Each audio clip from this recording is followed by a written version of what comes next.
Hay una palabra en el Nuevo Testamento que aparece 3 veces, solo en el Evangelio de Juan. Y en 2000 años, nadie en ninguna catequesis, en ningún sermón dominical, te la tradujo. La palabra es dídimo. En griego, dídimo significa exactamente una sola cosa: gemelo. Y Juan la pone 3 veces seguida, junto al nombre de Tomás. Tomás llamado Dídimo. Tomás llamado Dídimo. Tomás llamado Dídimo. 3 veces. Ahora fíjate en lo que eso significa. Tomás, en arameo, el idioma que hablaba Jesús, también significa gemelo. No es un nombre propio, es un apodo. Lo que el Evangelio de Juan te está diciendo es esto: el gemelo llamado el gemelo, en 2 idiomas distintos, durante 2000 años. Y nadie nunca respondió lo que yo me pregunté la primera vez que lo leí. ¿Gemelo de quién? Me llamo Rodrigo. Trabajé 20 años en una biblioteca de la Universidad del Valle de Atemajac, cuidando libros que los alumnos no podían consultar sin autorización del rectorado. Un día me pregunté por qué no podía leerlos yo. Ese día empezó todo. Voy a contarte cómo la Iglesia respondió esa pregunta durante 2000 años. Y la respuesta es esta: no la respondió.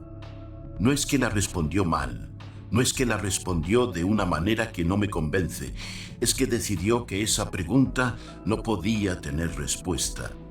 Y hay una razón muy concreta para esa decisión, que lleva 2000 años sin que nadie te la explique. Pero antes, déjame presentarte a Tomás como la Iglesia lo enseñó desde siempre, porque la versión que conocemos tiene nombre propio: Tomás, el incrédulo, el apóstol débil, el que no creyó hasta meter el dedo en la llaga. El texto es Juan 20, versículo 24. Tomás, uno de los 12, llamado el Dídimo, no estaba con ellos cuando vino Jesús. Los otros discípulos le dijeron: al Señor hemos visto. Él les dijo: si no veo en sus manos la señal de los clavos, y meto el dedo en el lugar de los clavos, y meto la mano en su costado, no creeré. El texto se usa en los sermones para hablar de la duda como debilidad. Tomás el incrédulo, el apóstol que necesitaba pruebas, útil para homilías sobre la fe ciega como virtud. Eso es lo que nos enseñaron. Y lo que nos enseñaron tiene un problema que Juan pone ahí mismo, en el versículo 24, antes de la historia de la duda. Lo llama el dídimo, el gemelo. ¿Ves lo que hace eso? Si el personaje que se define por su duda es también el personaje que se llama el gemelo en 2 idiomas, la pregunta de quién era su gemelo no es opcional. Es el centro de la historia. Y sin embargo nadie la hizo, o mejor dicho, nadie quería que la hicieras tú. Porque si la haces en serio, si sigues el hilo hasta el final, llegas a un lugar donde la Iglesia no puede acompañarte. Y ese lugar tiene un nombre. Pero llegaremos ahí. A ver, déjame explicarte algo que tardé en entender cuando empecé a tirar de este hilo. Tomás aparece en los 4 evangelios canónicos. En Mateo, en Marcos y en Lucas aparece en la lista de los 12 apóstoles, sin ningún comentario, sin adjetivo, sin apodo, solo el nombre. Juan es el único evangelio que usa dídimo, y lo usa 3 veces, no una vez, como si fuera un detalle biográfico casual. 3 veces. Juan 11, versículo 16. Juan 20, versículo 24. Juan 21, versículo 2. 3 veces en el mismo evangelio, el evangelio más tardío de los 4, el que fue escrito alrededor del año 90 de nuestra era. Los evangelios sinópticos, Mateo, Marcos y Lucas, fueron escritos entre el año 70 y el año 80. Juan es posterior a todos ellos, y Juan es el único que sabe, o el único que dice, que Tomás tenía ese apodo. ¿Eso no te llama la atención? Porque a mí me tuvo semanas dando vueltas. ¿Por qué solo Juan sabe que Tomás es el gemelo? ¿Por qué los sinópticos Mateo, Marcos y Lucas no mencionan ese dato en ninguno de sus pasajes? ¿Y por qué Juan, que sí lo sabe, no responde de quién es gemelo? Hay dos posibilidades. La primera, que Juan inventó el apodo, que es un recurso narrativo sin base histórica. Pero eso no funciona. Si Juan inventó el apodo, ¿por qué lo pone 3 veces? ¿Y por qué en los textos siríacos que circularon independientemente de Juan y que no dependen de él, el apodo también aparece? La segunda posibilidad es la que tiene sentido. Juan sabía, sus lectores sabían. Y la pregunta que nosotros hacemos ahora era para ellos una pregunta que ya tenía respuesta. Una respuesta que alguien decidió no poner en el texto canónico.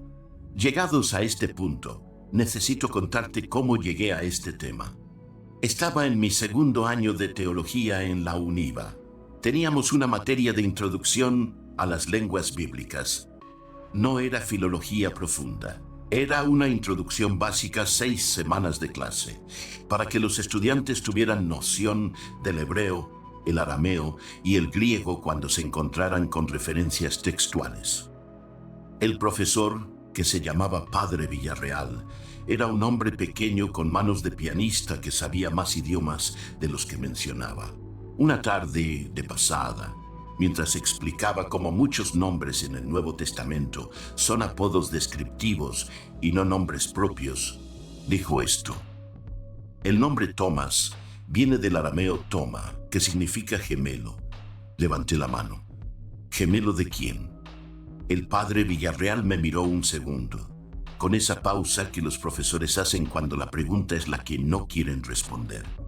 Y dijo, con mucha calma, con mucha precisión académica, eso no está especificado en las fuentes canónicas.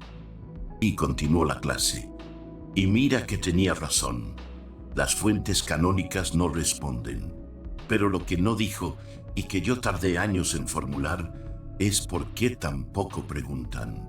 Esa tarde fui a la sección de lenguas bíblicas de la biblioteca, no la sección restringida, la sección de acceso regular que nadie visitaba, porque los libros de filología bíblica no son exactamente lectura de fin de semana.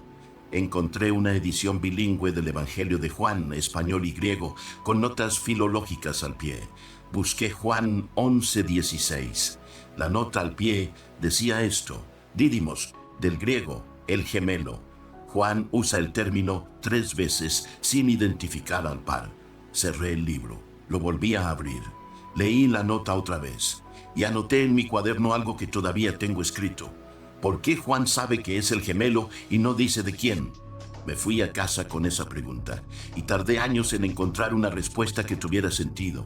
No porque los textos no existieran, sino porque los textos que respondían la pregunta estaban exactamente donde el padre Villarreal no me iba a mandar a buscarlos. Si alguna vez, sentado en una banca, escuchaste el nombre de Tomás y pensaste que ese apóstol era débil de fe, que la duda lo definía, que él era el ejemplo de lo que no hay que ser, te entiendo.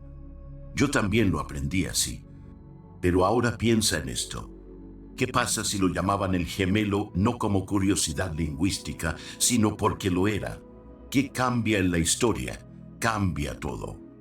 Porque si Tomás era el gemelo de Jesús, la escena de Juan 20 no es solo la historia de un hombre con poca fe. Es la historia de un hermano que perdió a su hermano gemelo y que necesitaba verlo para creer que estaba vivo. ¿Eso te parece debilidad? A mí me parece exactamente lo contrario, porque la respuesta existía, no en las fuentes canónicas, pero sí en los textos que llegaron antes de que la Iglesia decidiera qué era canónico y qué no. Y el primero que necesitas conocer se llama el Evangelio de Tomás. No lo confundas con los evangelios de Mateo, Marcos, Lucas y Juan. Esos son evangelios narrativos. Cuentan una historia, tienen una cronología, tienen milagros, parábolas, muerte y resurrección. El evangelio de Tomás es otra cosa. Es una colección de 114 dichos de Jesús, sin narración, sin milagros, sin cronología, solo palabras. Fue encontrado en diciembre de 1945 en Nag Hammadi, Egipto. Un campesino que buscaba fertilizante rompió una jarra de barro sellada y encontró 13 códices de papiro. El Evangelio de Tomás está en el segundo de esos códices. La primera frase del Evangelio dice esto: estas son las palabras secretas que Jesús el viviente pronunció y que Dídimo Judas Tomás registró. Dídimo Judas Tomás, 3 nombres en una sola línea. Dídimo, gemelo en griego. Judas, un nombre hebreo. Tomás, gemelo en arameo. Gemelo, Judas, gemelo. La redundancia es tan intencionada que resulta imposible ignorar. 2 palabras que significan lo mismo en 2 idiomas distintos. Y en el medio, un nombre. Judas. No te estoy diciendo que es Judas el Iscariote. Te estoy diciendo que es Judas el nombre. Y ese nombre tiene un lugar específico en la familia de Jesús. Aquí necesito que prestes atención, porque este es el momento en que la pregunta de quién era el gemelo deja de ser una curiosidad lingüística. En el Evangelio de Marcos, capítulo 6, versículo 3, los vecinos de Jesús en Nazaret lo reconocen y dicen esto: ¿no es este el carpintero, hijo de María, hermano de Santiago, de José, de Judas y de Simón? Los hermanos de Jesús: Santiago, José, Judas y Simón. El tercer nombre en la lista es Judas, el mismo nombre que aparece en el centro del nombre completo de Tomás en el Evangelio de Nag Hammadi. Dídimo Judas Tomás. Esos son 3 pistas en una sola línea. Gemelo, nombre del hermano de Jesús, gemelo. No es prueba directa. Ningún texto antiguo dice explícitamente. Tomás era el hermano gemelo biológico de Jesús de Nazaret, pero la redundancia no puede ser accidental. En un texto sagrado, transmitido durante siglos, con el cuidado con que se transmiten los textos sagrados, ningún apodo se repite 2 veces en 2 idiomas distintos por descuido. Y ningún nombre aparece en el centro de ese apodo doble sin razón. La tradición que produjo ese texto sabía de quién era gemelo Tomás, y lo puso en la primera línea, para quien quisiera leerlo. Ahora necesito presentarte el texto donde ya no hay ambigüedad. Se llama Los Hechos de Tomás. Fue escrito en Edesa, Siria, antes del año 240 de nuestra era. Edesa está en la misma región donde el arameo era lengua viva. Era uno de los centros más antiguos del cristianismo. La tradición de Edesa se remontaba, según los propios textos siríacos, a discípulos directos de los primeros apóstoles. Y en los Hechos de Tomás, Tomás es llamado explícitamente gemelo idéntico de Cristo. No en sentido espiritual, no como metáfora de la imitación de Cristo. Hay escenas en el texto donde personas que conocen a Jesús ven a Tomás y los confunden físicamente. Lo ven en la calle y creen que están viendo a Jesús. Escenas de confusión física. Gemelo idéntico. Descrito con suficiente detalle como para que los lectores del siglo III entendieran exactamente de qué se estaba hablando. Y los lectores del siglo III en Edesa no se escandalizaron.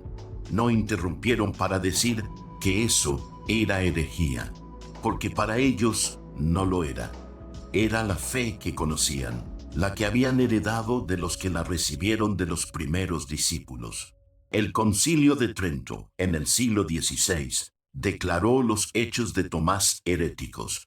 Y aquí llega la pregunta que a mí me tuvo semanas sin dormir bien. ¿Por qué se declara herético un texto que lo único que hace es desarrollar lo que ya está implícito en el nombre? Si el Evangelio de Juan dice 3 veces que Tomás es el gemelo, sin identificar al par, y los Hechos de Tomás identifican al par, ¿qué hay de herético en la identificación? La respuesta a esa pregunta tiene un nombre técnico. Se llama virginidad perpetua de María. Y aquí está el problema estructural que lleva 2000 años sin respuesta. La Iglesia Católica enseña como doctrina que María fue virgen no solo antes del nacimiento de Jesús, sino después también, que nunca tuvo relaciones sexuales con José ni con nadie, que Jesús fue hijo único, nacido de manera sobrenatural. Esa doctrina fue definida formalmente en el Segundo Concilio de Constantinopla, año 553. Ahora piensa en lo que pasa si Tomás era el hermano gemelo biológico de Jesús. Primero, María habría tenido que ser fértil naturalmente para concebir gemelos, lo que contradiría el carácter sobrenatural único de la concepción virginal. Segundo, si Tomás es el gemelo de Jesús, y los hermanos de Jesús en Marcos 6, versículo 3, incluyen a Judas, y el nombre completo de Tomás incluye Judas, entonces Tomás y Judas podrían ser la misma persona, o hermanos muy cercanos. En cualquier caso, miembros de la familia directa de Jesús que nacieron naturalmente de María. Eso destruye la virginidad perpetua. No la complica, la destruye. La pregunta de quién era el gemelo de Tomás no puede responderse si la respuesta es el hermano de Jesús, sin comprometer la doctrina central de la Mariología católica. Y por eso lleva 2000 años sin respuesta, no porque nadie lo sepa, sino porque la respuesta no puede decirse. Piénsalo un momento. No estoy diciendo que la Iglesia mintió. Estoy diciendo que construyó un sistema doctrinal tan coherente internamente que algunas preguntas literalmente no tienen lugar dentro de ese sistema. No es malicia, es arquitectura. Y cuando una arquitectura doctrinal no puede contener una pregunta, la pregunta desaparece de la conversación oficial, pero no desaparece del texto. Imagínate esto. El año es 210 de nuestra era. La ciudad es Edesa, en lo que hoy es el sureste de Turquía, a 100 kilómetros de la frontera siria. El arameo es el idioma de la calle, del mercado, de la sinagoga, de la iglesia. Un maestro cristiano está enseñando. Su auditorio son hombres y mujeres que en su mayoría hablan la misma lengua que hablaba Jesús. El maestro habla de Tomás. Dice que Tomás era el mensajero más cercano de Jesús, porque Jesús podía enviarlo a los lugares donde él mismo no podía ir. Porque si alguien lo veía llegar, creía que era Jesús, físicamente idéntico, su gemelo. Los oyentes no se escandalizan, no interrumpen para preguntar si eso es herético. No hay escándalo. Es la fe que conocen desde niños, la que recibieron de los que la recibieron de los primeros discípulos. Ese cristianismo existió. Lo practicaron comunidades enteras durante siglos. Lo transmitieron con el mismo cuidado que las otras tradiciones transmitieron los evangelios canónicos. Y fue borrado, no de un golpe, despacio, texto a texto, concilio a concilio, hasta que quedó solo en los libros de historia de la religión y en las notas al pie de los especialistas en siríaco. Ese cristianismo que creía en el gemelo de Jesús no era una secta marginal de iluminados con doctrinas raras, era la comunidad entera de Edesa, una ciudad con obispos, con liturgia, con un calendario litúrgico establecido, con textos que copiaban con el mismo rigor que Roma copiaba sus evangelios. Y cuando la Iglesia de Roma estableció sus fronteras doctrinales, la tradición de Edesa quedó del lado equivocado de la línea. Había una iglesia entera que lo decía sin problema. La iglesia siria de Edesa, una de las tradiciones cristianas más antiguas del mundo. No una secta marginal. Una iglesia con liturgia establecida, con obispos, con textos transmitidos con cuidado, en la misma región donde el arameo era lengua viva, en la misma región donde los primeros discípulos de Jesús se movieron.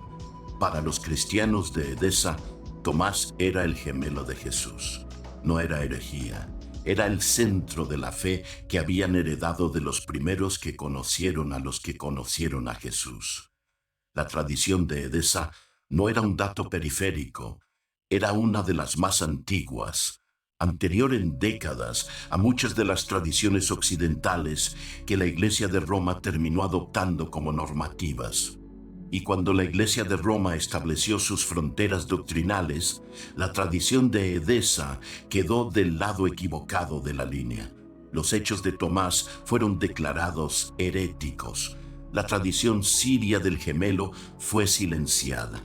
Y el padre Villarreal pudo responder en una clase de teología que la pregunta de quién era el gemelo de Tomás no tenía respuesta en las fuentes canónicas. Tenía razón. Las fuentes canónicas no responden porque se eligieron precisamente las fuentes que no respondían. Y hay otro dato que los especialistas señalan. April de Koenig, de la Universidad Rice, una de las principales especialistas en el Evangelio de Tomás, hace una observación que tiene consecuencias enormes. El Evangelio de Tomás no es simplemente una colección tardía de dichos gnósticos. Los estratos más antiguos del texto contienen dichos de Jesús que son paralelos a los de los evangelios sinópticos, posiblemente anteriores a la versión escrita de esos evangelios. Eso significa que el texto que abre con el nombre Dídimo Judas Tomás podría ser una de las fuentes más antiguas de los dichos de Jesús que conservamos. Y ese texto dice que fue escrito por el gemelo de Jesús. Eso no es una nota al margen de la herejía. Es uno de los documentos más antiguos del cristianismo, posiblemente anterior a la redacción final de los evangelios canónicos, que presenta como su autor al hermano gemelo de Jesús. Bart Ehrman, de la Universidad de Carolina del Norte, en Lost Christianities, publicado en 2003, analiza los hechos de Tomás como fuente histórica sobre la tradición del gemelo, no como fantasía gnóstica, como evidencia histórica de una tradición cristiana alternativa que la historia oficial decidió marginar.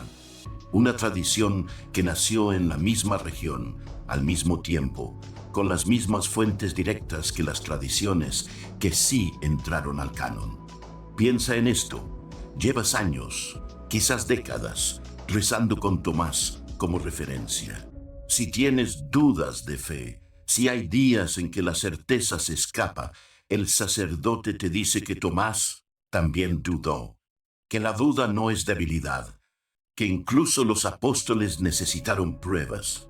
Es un mensaje hermoso. Funciona. Pero el apóstol que usan para enseñar que la duda es humana es el mismo que el texto llama 3 veces el gemelo. El mismo cuyo nombre completo en los textos siríacos incluye el nombre de un hermano de Jesús. El mismo que una iglesia entera, anterior al Concilio de Trento, describía como físicamente idéntico a Cristo. Y la pregunta de quién era ese gemelo se ha estado haciendo durante 2000 años. En voz baja, en los márgenes de los textos, en la tradición de una iglesia que la Iglesia de Roma terminó silenciando. Si alguna vez sentiste en la historia de Tomás que había algo que no terminaba de cuadrar, que un apóstol que se define por la duda y simultáneamente lleva el doble apodo de gemelo, merece al menos la pregunta de por qué, entonces tu instinto era correcto. La pregunta siempre estuvo ahí. Lo que no estuvo siempre disponible fue el permiso para hacerla. Fue un profesor mío el que me dio el método para entender por qué la pregunta se quedó sin respuesta durante tanto tiempo. Era jesuita. No era precisamente alguien que buscara problemas con Roma. Llevaba 30 años dando clases de teología fundamental y no había dicho nunca nada que le causara dificultades institucionales. Un día, al final de una clase sobre hermenéutica bíblica, dijo algo que nunca olvidé. Dijo que en un texto sagrado, transmitido durante siglos, ningún apodo es accidental. Si algo se llama de cierta manera en un texto que personas inteligentes copiaron con cuidado durante generaciones, hay una razón. La tarea del intérprete no es asumir que la razón es obvia. es preguntar cuáles. Años después, leyendo a Spinoza, entendí que eso era exactamente el método que Spinoza propone en el Tractatus. Baruch de Spinoza publicó el Tractatus Theologico Politicus en 1670, sin nombre en la portada. Lo habían excomulgado de la comunidad judía de Ámsterdam a los 23 años. El texto del Cherem es uno de los más severos que conservamos. Nunca se arrepintió. Murió puliendo lentes en La Haya. En los capítulos 7 y 8 del Tractatus, Spinoza propone 4 preguntas para cualquier texto religioso antes de interpretarlo. Las apliqué al apodo Dídimo. Primera pregunta de Spinoza: ¿en qué idioma fue escrito el texto original y qué dice exactamente en ese idioma? Tomás en arameo, gemelo. Dídimos en griego, gemelo. Son el mismo apodo en 2 idiomas. Solo Juan lo usa. Solo Juan lo pone 3 veces. Los evangelios escritos más cerca de los Hechos, Marcos y Mateo, no lo mencionan. Solo el más tardío, escrito alrededor del año 90, sabe que Tomás tenía ese apodo. Segunda pregunta de Spinoza: ¿cuál era el contexto histórico de producción del texto? Juan escribe su evangelio en el mismo período en que las primeras comunidades sirias, incluida la de Edesa, ya circulaban con la tradición del gemelo. El evangelio de Juan es el más dependiente de la tradición siria de todos los canónicos. Conoce el apodo, no usa 3 veces y no responde la pregunta que ese apodo genera. Tercera pregunta de Spinoza: ¿cuál fue la cadena de transmisión? ¿Quién copió? ¿Quién editó? ¿Qué quedó? ¿Y qué se quitó? El Evangelio de Tomás fue excluido del canon. Los hechos de Tomás fueron declarados heréticos en Trento. La tradición siria del gemelo quedó fuera del marco doctrinal oficial. Lo que quedó adentro fue exactamente lo que no responde la pregunta. 3 veces Dídimo, sin gemelo identificado. Cuarta pregunta de Spinoza: ¿qué gana quien controla la interpretación? ¿Qué pierde quien responde de quién era gemelo Tomás? Pierde la doctrina de la virginidad perpetua de María, que había sido definida como dogma en el 553, que llevaba siglos siendo central a la mariología católica.